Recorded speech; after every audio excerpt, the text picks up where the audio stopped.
Hello दोस्तों, स्वागत है आप सभी का हमारे यूट्यूब चैनल साइंस एंड जेस पर। एसएससी एचएसएल एग्जाम 2023 9 मार्च के सेकंड शिफ्ट का भी एग्जाम खत्म हो चुका है और अब तक मेरे पास मैक्सिमम रियल पर्सन आ चुके हैं जो एग्जाम में पूछे गए थे। तो शुरू करते हैं आज का वीडियो, देखते हैं किस प्रकार क्वेश्चन पूछे गए हैं आज के सेकंड शिफ्ट में जीके एंड जेएस के।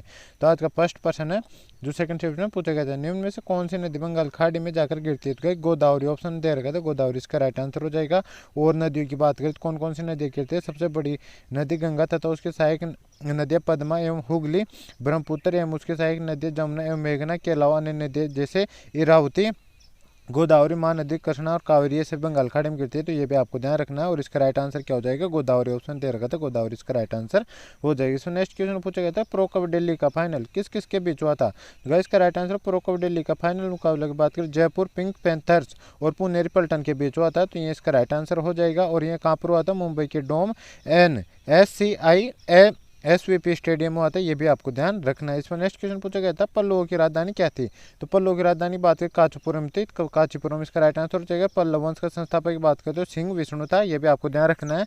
और कांचीपुरम को रेशम और शैलकट मंदिरों को तैतीय निर्माण के लिए जाना जाता है। ये भी आपको ध्यान रखना है। और पल्लव वंश की पदावधि मतलब कब तक रही थी? 275 ईसा पूर्व से 893 ईसा पूर्व तक रही थी। तो ये भी आपको ध्यान रखना है। इस पर नेक्स्ट क्वेश्चन पूछा गया था, औद्योगिक विकास किस पंचवर्षीय योजना का लक्ष्य था? तो ये सेकंड पंचवर्षीय योजना का लक्ष्य था। तो सेकंड पंचवर्षीय योजना इसका राइट आंसर हो जाएगा। इसका नेक्स्ट क्वेश्चन है, हाल ही में कौन से टेनिस खिलाड़ी ने संन्यास लिया? तो इसका राइट आंसर रोजर फेडरर ने संन्यास लिया। तो रोजर फेडरर इसका राइट आंसर हो जाएगा। और इनकी बात करें तो 41 साल के फेडरर ने ट्विटर पर इमोशनल पोस्ट शेयर कर इस बात की पुष्टि की। ये भी आपको ध्यान रखना है। इसमें नेक्स्ट क्वेश्चन है, भारत के परमाणु प्रोग्राम का जनक किसे कहा जाता है? तो गाइस इसका राइट आंसर है, भारत के परमाणु प्रोग्राम का जनक डॉक्टर होमी जहांगीर बाबा को माना जाता है। तो ये इसका राइट आंसर हो जाएगा। इनके जन्म की बात करें तो 30 अक्टूबर 1909 को मुंबई के फारसी परिवार में इनका जन्म हुआ था। तो ये भी आपको ध्यान रखना है। इस पर नेक्स्ट क्वेश्चन है, राजस्थान से कौन सी नदी निकलती है? तो गाइस बनास नदी ऑप्शन दे रखा था, बनास इसका राइट आंसर हो जाएगा। और बनास की और नदियों की बात करें तो कौन कौन सी नदियाँ निकलती है? जो आंतरिक प्रवाह नदियों की बात करें तो वह निकलती है घग्गर, कातली, काकनी, साबी, मेथा, रूपनगढ़, रूपारेल और सागरमती। ये सभी नदियाँ जो आंतरिक प्रवाह नदी है ये राजस्थान से निकलती है। और अरब सागर में गिरने वाली नदी है जो राजस्थान से निकलती है वो है लूनी, माही, सोम, झाकम, साबरमती, पश्चिम बनास, सुकड़ी, जवाई, जोजड़ी, मिठड़ी आदि। ये सभी नदियाँ भी राजस्थान से निकलती है। तो इनमें से कोई ऑप्शन में आए तो अब अगर आगे कोई क्वेश्चन पूछा जाए तो ये भी आपको ध्यान रखना है, यहाँ से आपके क्वेश्चन गलत नहीं होने चाहिए। इस पर नेक्स्ट क्वेश्चन पूछा गया था, पहला शक्ति युद्ध कंपनी की तरफ से नेतृत्व किसने किया था? रॉबर्ट क्लाइव ने किया था। तो रॉबर्ट क्लाइव इसका राइट आंसर हो जाएगा। और विपरीत में कौन था जिसके जो बंगाल का नाम था वो सिराजुद्दौला था। इन दोनों के बीच युद्ध हुआ था। और कब हुआ था? ये 1757 में आता है। ये भी आपको ध्यान रखना। और कहाँ पे हुआ था गाइज?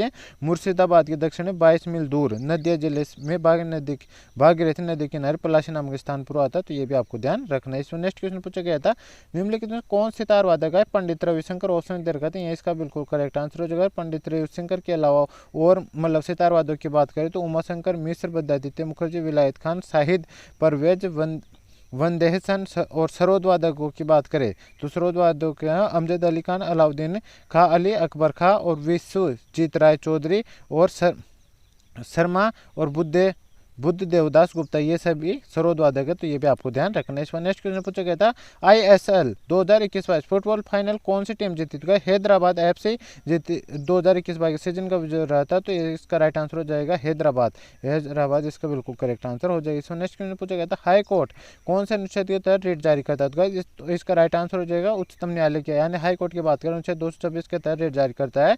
और इसके बात करें सुप्रीम कोर्ट की बात करें सर्वोच्च न्यायालय तो अनुच्छेद 32 के तहत रिट जारी करता है। तो ये भी आपको ध्यान रखना है। और ये रिट जारी क्यों की जाती है? तो भारतीय संविधान द्वारा सर्वोच्च न्यायालय और उच्च न्यायालयों को अधिकार रक्षा करने के लिए लेख निर्देश तथा आदेश जारी करने का अधिकार है। मतलब जो सर्वोच्च न्यायालय उनके द्वारा अधिकार रक्षा के लिए रिट जारी की जाती है। तो इसका ये फैक्ट भी आपको ध्यान रखना है। इसमें नेक्स्ट क्वेश्चन पूछा गया था, प्रिंट प्रयोग करने के लिए किस शॉर्टकट की का प्रयोग किया जाता है? इसका राइट आंसर है Ctrl+F2 का प्रयोग किया जाता है। तो ये इसका बिल्कुल करेक्ट आंसर हो जाएगा। और ये क्यों किया जाता है? तो गाइस प्रिंट पूर्वावलोकन एक सुविधा जो स्क्रीन पर प्रदर्शित करती है कि प्रिंटेड होने पर हार्ड कॉपी कैसे दिखेगी यह देखने के लिए मतलब प्रिंट प्रयोग किया जाता है। तो ये भी आपको ध्यान रखना है। इसमें नेक्स्ट क्वेश्चन है, आरामबाग बाबर ने किस जगह पर बनवाया था? तो इसका राइट आंसर आगरा में बनवाया था। है। और आगरा की बात करें तो मुगल बादशाह बाबर ने इसका निर्माण कराया था 1528 में, तो ये भी आपको ध्यान रखना है। और ये ताजमहल के बगल में स्थित है, तो ये भी आपको ध्यान रखना है। और ये एक तरह का बोटनिकल गार्डन है। कहा जाता है कि इस बाग का नाम आराम बाग इसलिए क्योंकि बादशाह यहाँ आराम करने के लिए जाता था, इसलिए इसका नाम आराम बाग पड़ा। तो ये भी आपको ध्यान रखना है। इस पर नेक्स्ट क्वेश्चन पूछा गया था,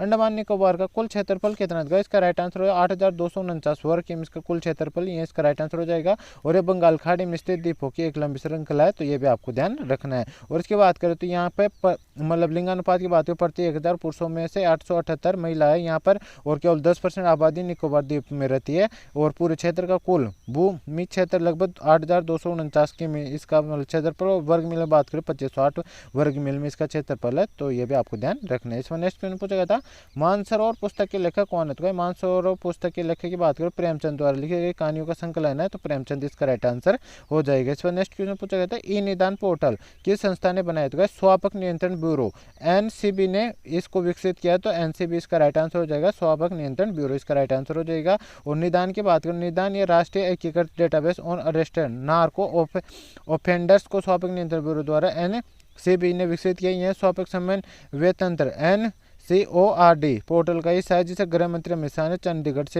चंडीगढ़ में 23 जुलाई को शुरू किया था। तो ये भी आपको ध्यान रखना है। इस नेक्स्ट क्वेश्चन है, किस मेमोरी को मिटाया नहीं जा सकता? रोम मेमोरी होती है, इसको मिटाया नहीं जा सकता। और रोम की बात करें, रोम गैर परिवर्तनशील मेमोरी का एक उदाहरण। रोम को गैर परिवर्तनशील कहा जाता है क्योंकि यह स्थायी मेमोरी होती है। रोम जो कि रीड ओनली मेमोरी है, गैर परिवर्तनशील है क्योंकि इसे मौजूद सभी डाटा कंप्यूटर बंद करने और इसे पुनरारंभ करने के बाद भी नहीं मिटाया जा सकता है।